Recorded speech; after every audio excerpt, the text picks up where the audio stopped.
Hi and welcome back to Paranormal Phoenix. Tonight we're going to be discussing Cloaked Bigfoot.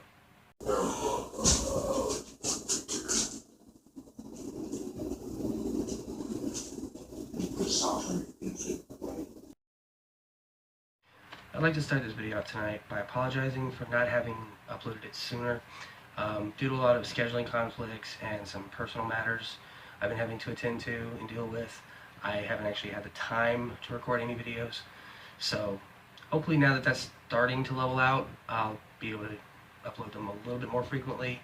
Hopefully soon enough I'll be uploading them on a regular basis. So, to get started, Cloaked Bigfoot. Now, I know what you're thinking. Bigfoot, shaggy pimp coat. No. Bigfoots don't accessorize. You know, this just, no. No, Cloaked Bigfoot. Not a very widely known theory. The theory basically says that Bigfoot, Sasquatch, whatever you want to call it, has an ability, or some have the ability, we're not sure, obviously, it's a theory. Some people believe that these beings have the ability to camouflage themselves. And by camouflage, I don't mean like jungle leaves and mud. No. I'm talking about full, transparent, light-bending cloaking. The best reference I can give you is if you've ever seen the movie Predator or Predators, the translucent effect that those aliens get or take on in those movies is the closest description of what I can give to what this theory is about. The reason I'm making this video is I actually had a personal experience when I was a kid, and I saw something. I can't explain it. I have never seen anything else quite like it. And I've researched all manner of cryptids and ghosts, everything you can possibly label under the banner of paranormal. I have not come up with anything that would quite fit this description of what I saw. So, when I stumbled across a video, which I'm going to actually play the clip from that video here in just a few minutes. It was a Bigfoot researcher by the name of Barbara Shupe. Thank you so much, Barbara, for letting me use your clip, and I appreciate everything. I was watching her video, and it was titled Cloaked Bigfoot. I think there's a little bit longer of a name. I'll link the video in the description below. In the video, there is an anomaly that appears to drop, turn, and kind of veer around behind some shrubbery. Well, in that video, that translucent, light-bending anomaly is the closest thing I've ever seen to what I saw.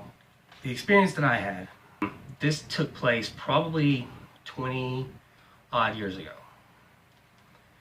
I was somewhere between 7 and 11 years old. I can't remember exactly what year it was or anything like that. But the memories, the details of this occurrence stick out in my mind as if it happened yesterday, all these years later. I was riding in the back of my mother's car. I don't remember where we were coming from. I just remember what road we were on. It was one of the main roads in Charlotte, North Carolina, where I grew up, and it was called Tuckasegee Road. There was this tree line that borders the side of the road the whole way down, and as we were driving down this road, I was just staring out the window as I usually did. And then something a little ways up ahead, maybe not even 100 yards up, caught my attention, because it looked different, even though it was translucent. It just didn't seem right. Well, as we got closer, I saw from this area, like the shoulder itself, and maybe a little bit of the pectoral area on this corner. From there down, it was the full arm, translucent. You could see straight through it, but it was distorted, just like the aliens in the movie. As the car went to pass it, it started to raise its arm at the elbow up to where its arm was sticking straight out like this, still bent at the shoulder and bent at the elbow, angled outwards. Basically to this effect. And I could see what looked like hair tendrils or hair coming off of the arm. Even though they were translucent as well, you could see the waving in the wind. And another very peculiar part about this arm was not only was it translucent, which was strange enough as it by itself, where the shoulder was positioned against the tree line, the top of the shoulder was probably right around 8 feet off the ground. So, needless to say, it was a very brief observation. I wouldn't even call it an encounter, but an observation. But like I said, these details, this memory of this brief observation has stuck with me profoundly all through my life. I actually had started to completely doubt myself that I had either imagined it or hallucinated it or something like that, because like I said earlier, I have researched everything I could think of, everything I could find to research, and nothing matched, nothing added up until I found Barbara's video. That's when it clicked. And then I started researching that, and I started finding more and more accounts, more and more videos of Cloaked Bigfoot, or Big Feet, or Cloaked Sasquatch. Let's just do that. Yeah. Anyway, so what I'm going to do now is I'm going to go ahead and play her video. I'm going to play it once at normal speed, and then I'm going to slow it down and zoom in and replay it a few more times to where you can better see the anomaly. Thank you again, Barbara, for letting me use your clip, and here we go. Pretty cool. Yeah, so something had to have hit it really hard and really fast right in the middle to break it there, to not break these smaller pieces that are supporting it at either end. Yeah, that had to have been, you know, like a thrust and not a hang, you know what I'm saying? If something hard and fast. For any amount of time, the heck was that? Did you see that? Sam's been checking it out. You know, like a thrust and not a hang, you know what I'm saying? Something hard and fast. For any amount of time, the heck was that? Did you see that?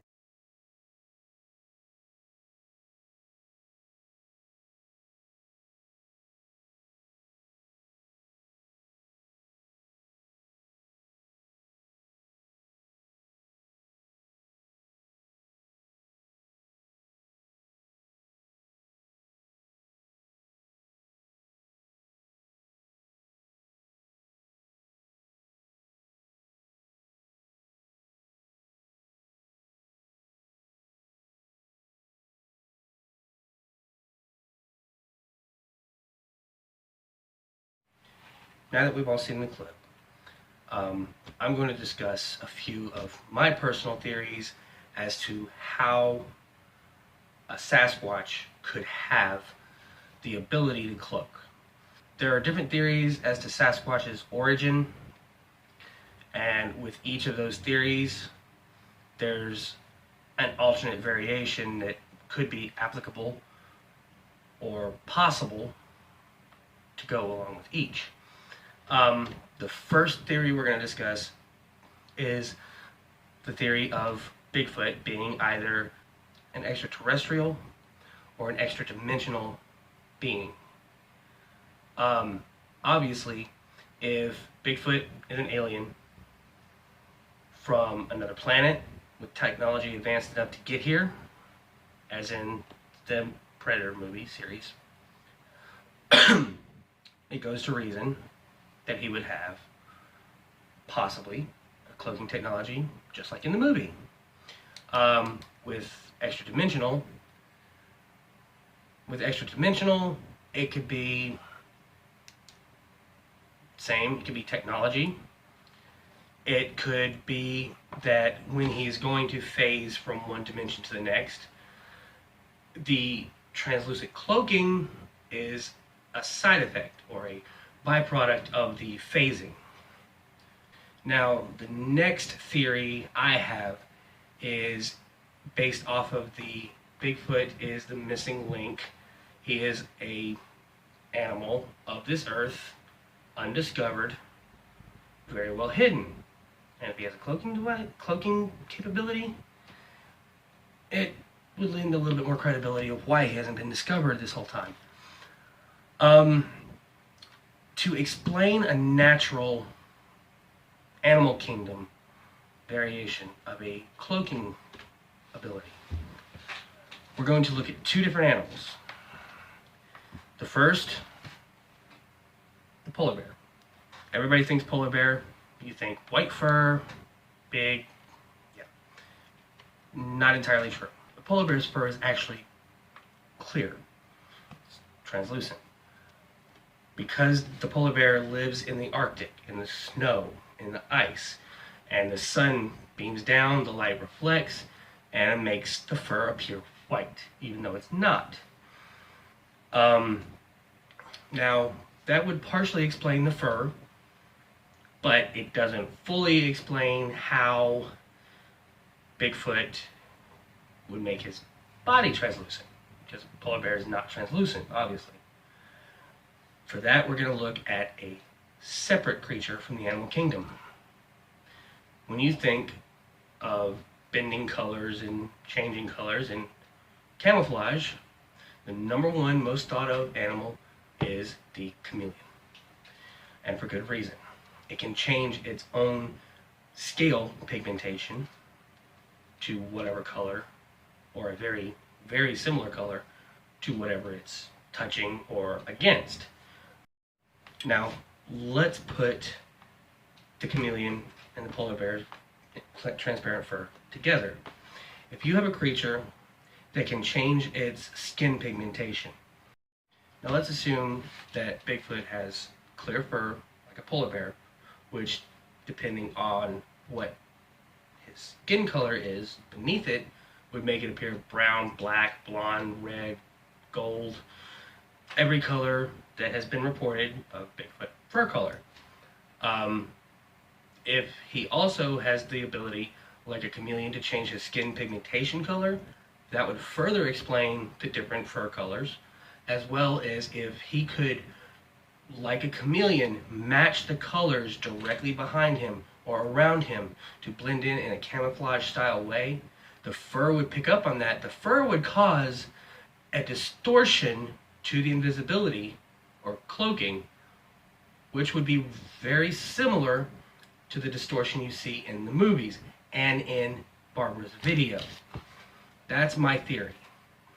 Bigfoot has the ability to change his skin pigmentation color. He has translucent fur, which picks that up and makes it a distortion in an almost perfect invisibility cloak. Like I said, my theories, just kind of throwing it out there. If you like it, comment. If you don't, if you disagree with me, let me know. I'd love to discuss it with you.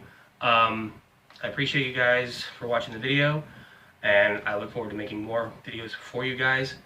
Thank you very much, and like, comment, share it, leave me some messages. I'll get back to you.